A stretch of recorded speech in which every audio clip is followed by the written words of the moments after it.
Welcome back to the temple. I'm glad you're here as always. What is the Guitar Temple? It's a motivational area. It's a place that one can get motivated for the truthful facts of success. For example, you want to be a martial artist? I would suggest taking a look at the Shaolin Temple. The Guitar Temple is in line with something like that. When I say you're a monk of the temple, you're a beginner at guitar. When you're a priest of the temple, you're pretty much a professional guitar player. Who's the oracle? Guthrie Governor? Here's my point. The chief aim goal to gaining any success is right up in here, your mind. It's the mind that controls all things. The power of the subconscious mind is super ultra important. Remember, the subconscious mind takes nothing as a joke. How you think is how you will become. Step one, release. Release all sense of burden, struggle, and fear, and choose. It's a choice. Choose to live in trust. Think on what you really want to do. Well, I don't know what I want to do. What never goes away for you? What doesn't go away? You've been into sports your whole life, and you talk about sports 24/7. Well, maybe you be a newscaster, right? A sports newscaster. Well, those are all ex-pro football players. No, they're not. They're not all ex-pro football players. So you go towards whatever chief end goal it is for you, real estate, martial arts, whatever it might be for you, and take the bull by the horns and kick it in the ass. Doesn't mean you have to get up at 3 a.m., by the way. They all say that. Well, now you're working 8 hours more. No, it comes down to, is your battery charged? Your brain. You get your rest, because you're going to need your brain. When your battery is charged, get up and be about it. Take the bull by the horns. Take an action. One step. After one step, after one step, after one microscopic step forward. Take an action on what you want to do. Ask yourself as you're doing it, as time goes on, is it working? If it's not, change your approach to it. Change your approach to it. Try a different way to it. Ask, and you shall receive. Right? Ask people, how did you do it? And see if it works for you. It might not work for you. Their technique is their technique. You know, their thumb might be a little bit larger. They get larger hands or whatever it is. Watch out for the word can't. Because if you say you can't, you're always right. The subconscious mind takes nothing as a joke. When you want a new home, the first thing you have to do is destroy the old home to build the new one.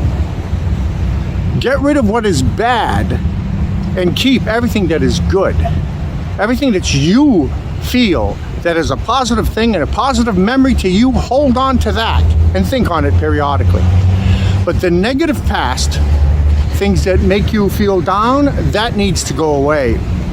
Within 7 years from today, 7 years, is that too long to wait? How about a lifetime? This is a forever swim. This is a never-ending swim. Why? Because it's your chief aim goal, whether it be martial arts, real estate, motocross, whatever it is for you. Right? This is a forever thing.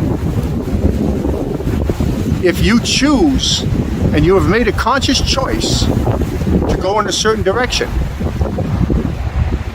won't everybody else in your life be happier? Because you want to be aligned with people who want your happiness, right? Well, what's success? It must be money. if I have the mansion on the hill? Is that why billionaires go on the top of a bridge and jump off and commit and they kill themselves? No, come on. If you're happy, I mean, honestly, you're a happy guy, you're a happy girl, guess what? You're winning. You are a winner. So don't change your approach too much, because it's working. The goal line is to be happy and everybody around you to be generally happy.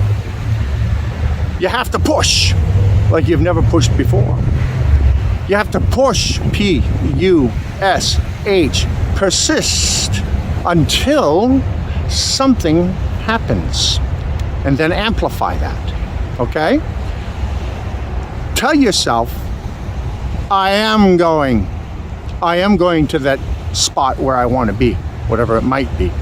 And before your head hits that pillow at night, before you lay your head on that pillow, as soon as you do that, you ask yourself, could anybody on this planet Earth have done better than me in my chief aim goal, whatever it might be? If the answer is yes, you need to tweak something. You need to fix something.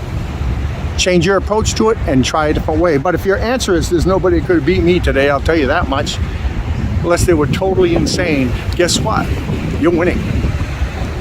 Take care of the bad, the good will take care of itself. Oh God, I gotta do that and this, that. That's the first thing you want to do. The thought that comes to your head, oh God, I gotta do arpeggios for the next hour. And you say, oh God, that's what you have to work on. Why? Because it's uncomfortable. Because it's someplace that most people won't go to. The pain. The pain brings the pleasure. Not talking about sadistic shit, I'm talking about the push pain, the appliance of your application, if you will, the application of your chief aim goal, the push into it, that pain, and persisting in that pain will bring the goal result, happiness, which is what you really should be aligned with. So remember, the subconscious mind takes nothing as a joke. You know, you don't have to necessarily tear the entire house down. You can take out the bad, the parts of the house that you don't like. Take that down and make yourself a beautiful summer room. It's an analogy, but what I'm saying is take out the bad and keep the good, okay? But persist until something starts to happen. And then put your money where your mouth is. I didn't say throw everything out with the bathwater. I didn't say, get rid of everything. But you can take out 45%, 55%, 65%, 80%, whatever, of all the gibberish that you might have hanging around the house that you haven't used in 4.5 months. If you're not using something on a regular basis, get rid of it, sell it, and then buy the books, the courses, the guitars, or the real estate courses, or whatever it might be for you, the class on martial arts that will help you get where you want to go. I thought I'd talk to you here a little bit. Don't forget to like and subscribe, by the way. Did you tell a friend? Tell a friend! They're your friends. Tell a friend of the Guitar Temple, please. But subscribe and, click that little bell icon that they have there. And you can donate below if you feel like giving a donation or something. Buy me a pizza pie. It's all right. It's okay. But whatever, if you feel led to do so, okay? All right, let's take a look here at the Guitar Temple. And don't forget to join us here at the Guitar Temple every week or 2 weeks or so. Let's take a look at the next video. And they said, well, I think we're gonna start thinking about looking for a new singer. And I go, well, if that's what you feel, then... Did your heart just stop? Well, at first I got angry.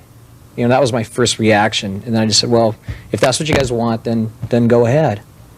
And did you just leave? And that was it. That was really... You just got up and walked out? Yeah, that was really the end of the story, because it's almost started to turn into like a yelling match. And I didn't want it to end like that. So I thought it best just to leave, just to go away. When you were walking back down through the building, did you run into people and did everybody go, "What's going on?" Or No. were you like, just, No, nobody said a word. that's just so intense. Hey, these things happen. You It know? really is intense. So have you spoken to like Tommy or Mick or anybody else? No, I since haven't. then? I haven't talked to anybody. Nobody called you to say, no. "Wow, this is weird. We're sorry." No, nobody. How does that make you feel? I don't know. Yeah, I'm a little bit bummed, because we've been friends for so long, and it's a little sad that it had to end like that. But hey, they, like I said, they did what they thought was best, and I can't get mad for somebody doing that. When you were back with Rock Candy and going off and auditioning for Motley Crue, now it's kind of a, 10 years later, Motley Crue, and now you're going off to a different place as well. Which do you think is going to be tougher, going from Rock Candy to Motley Crue or Motley Crue to Vince Neil's solo? I think going from Rock Candy to well, no, I don't know. That's a good question. It's going to be a little bit difficult going from Motley Crue to Vince Neil's solo, just because when you say Vince Neil, you think of Motley Crue, and but the thing is, I was a singer for the band, and I have my own voice, and and with the music that I want to do, I think the fans are going to like it. I really do, and with all the different people that I'm going to be writing with, and it's just going to be great. There's still a lot of things that I haven't accomplished in my life that I still want to do, and you have to work to achieve any of those goals. And so I love to work. I love to do stuff. I mean, there are days when I love to just sit around and watch TV, but I love to have to know that there's something I have to do the next day. A structure. Yeah. I'm going to be in partnership with a lot of different people, but I'll be able to do what I feel is right to do, Well, maybe that's why this happened. Yeah. Give you that opportunity. And we were saying Absolutely. before about change. Yeah. Seems to always work out for the Yeah, best. absolutely. Yeah, things happen for a reason. Would you have predicted this in a million years, or even last time you were on Rockline when Decade came out? Would you have predicted this at all? I wouldn't have predicted it a week before it happened, or even a day. It just kind of happened.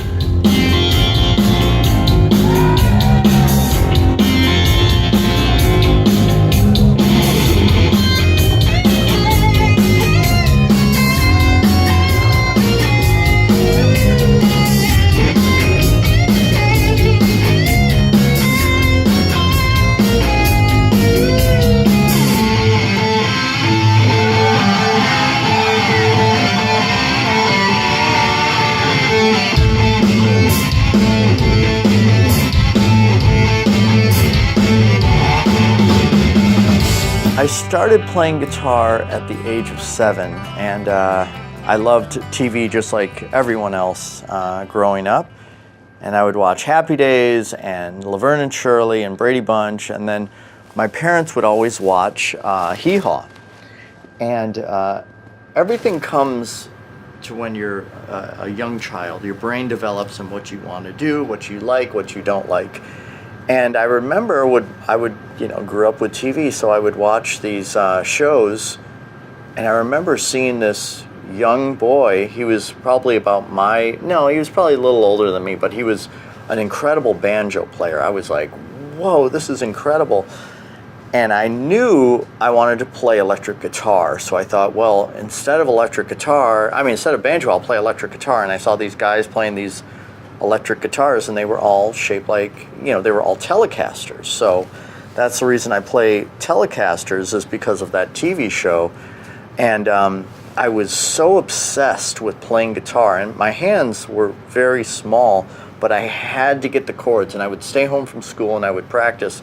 And this hand is actually larger than this hand. It's not the fingers that you stretch, but it's this part of your hand. And if you see, it is oddly larger because of this area, because you would stretch. So, I just have been so obsessed with it, and I don't know what I would be doing other than guitar, because I've been playing guitar for so long. The only other thing I like to do is clean a house. I know that sounds odd, but I feel very organized. So maybe I would be a male maid if I wasn't a guitar player. And then I was so obsessed with Kiss, I bought the first Van Halen record because on the back it says Gene Simmons. And because I was getting anything I could Kiss, and then going from Kiss to Van Halen, I was so obsessed, and then Yngwie Malmsteen, then Chet Atkins, and then the list goes on and on. But I'm always looking for inspiration.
wanted to really go out on top. So many bands, they do farewell tours, or it's kind of a rip-off to the fans. Are you guys the only band that's ever signed an actual contract that says you cannot play anymore?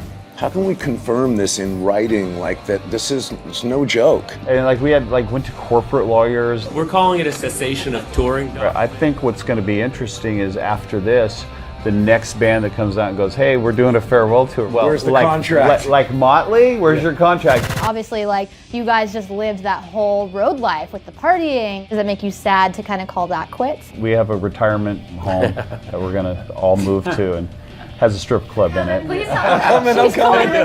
She's in. Please tell me it's the same home that you guys all lived in down here on Sunset Strip in your heyday. Is it going to be the same one? We bought that whole street right next to this.